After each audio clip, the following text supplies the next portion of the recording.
Hello friends, welcome to my channel Nikki special.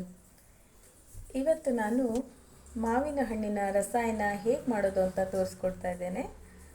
ಇದಕ್ಕೆ ಬೇಕಾಗಿರುವಂಥ ಸಾಮಗ್ರಿಗಳು: ಚೆನ್ನಾಗಿ ಹಣ್ಣಾದ ಮಾವಿನ ಹಣ್ಣು 2ರಿಂದ 3, 1 ಕಪ್ ಕಾಯಿ ತುರಿ ಹಾಗೂ 3 ಟೇಬಲ್ ಸ್ಪೂನ್ ಬೆಲ್ಲ ಹಾಗೂ ಅರ್ಧ ಸ್ಪೂನ್ ಏಲಕ್ಕಿ ಪುಡಿ, ಅರ್ಧ ಸ್ಪೂನ್ ತುಪ್ಪ, ಗ್ರೈಂಡ್ ಮಾಡಲು ಎಷ್ಟು ಬೇಕಾಗುತ್ತೆ ಅಷ್ಟು 3ರಿಂದ 6 ಚಮಚ ನೀರನ್ನು ಇಟ್ಕೊಂಡಿದ್ದೀವಿ. ಮೊದಲು ನಾವು ಒಂದು ಮಿಕ್ಸಿ ಜಾರಿಗೆ ನಾವು ತೆಗೆದುಕೊಂಡಿರುವಂತಹ ಕಾಯಿ ತುರಿ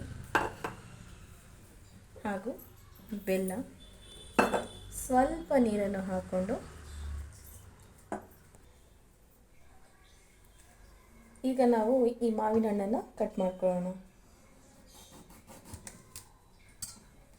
ಈ ಭಾಗನ ಇವತ್ತು ತೆಗಿಬೇಕು, ಏನಕ್ಕಂದರೆ ಇದರಲ್ಲಿ ಸೊನೆ ಇರುತ್ತೆ. ಈ ಥರ ನಾವು ಉದ್ದ ಮತ್ತು ಅಡ್ಡ ನಾವು ಕಟ್ ಮಾಡಿಕೊಂಡು ಪೀಸಸನ್ನು ಹಾಕ್ಕೊಳ್ತಾ ಇದ್ದೀನಿ. ನೋಡಿ, ಎಷ್ಟು ಈಸಿಯಾಗಿ ಬರ್ತಾಯಿದೆ ಪೀಸಸ್ಗಳು.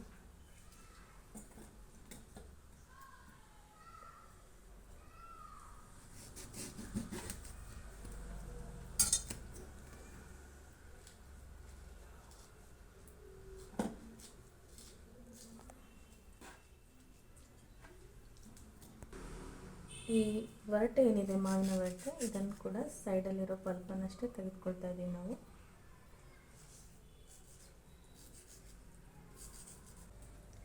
ಈಗ ಕಟ್ ಮಾಡಿರುವಂತಹ ಮಾವಿನ ಹಣ್ಣಿಗೆ ಮೊದಲೇ ರುಬ್ಬಿಟ್ಕೊಂಡಿರುವ ತೆಂಗಿನ ತುರಿ ಮತ್ತು ಬೆಲ್ಲದ ಮಿಶ್ರಣವನ್ನು ಸೇರಿಸ್ತಾ ಇದ್ದೀನಿ.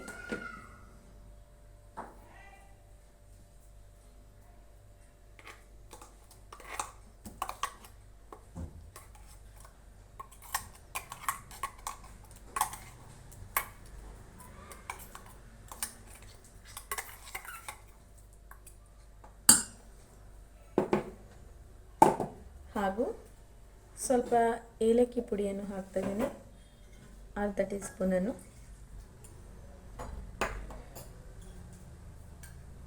ಹಾಗೂ ಅರ್ಧ ಟೀ ಸ್ಪೂನ್ ತುಪ್ಪವನ್ನು ಆ್ಯಡ್ ಮಾಡ್ತಾ ಇದ್ದೀನಿ.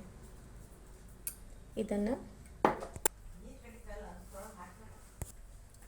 ಈಗ ಎಲ್ಲ ಇಂಗ್ರೀಡಿಯೆಂಟ್ಸನ್ನು ನಾವಿಲ್ಲಿ ಹಾಕಿದ್ದೀವಿ. ಇದನ್ನು ನೀಟಾಗಿ ಮಿಕ್ಸ್ ಮಾಡ್ಕೊಳ್ತಾ ಇದ್ದೀವಿ.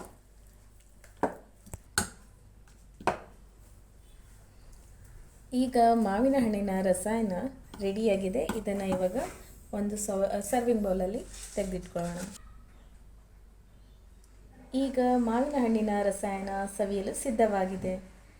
ನೀವು ಕೂಡ ನಿಮ್ಮ ಮನೆಯಲ್ಲಿ ಖಂಡಿತ ಟ್ರೈ ಮಾಡಿ ನೋಡಿ, ತುಂಬ ಚೆನ್ನಾಗಿರುತ್ತೆ. ಹಾಗೂ ನಮ್ಮ ಚಾನಲನ್ನು ಸಬ್ಸ್ಕ್ರೈಬ್ ಮಾಡಿ. Thank you.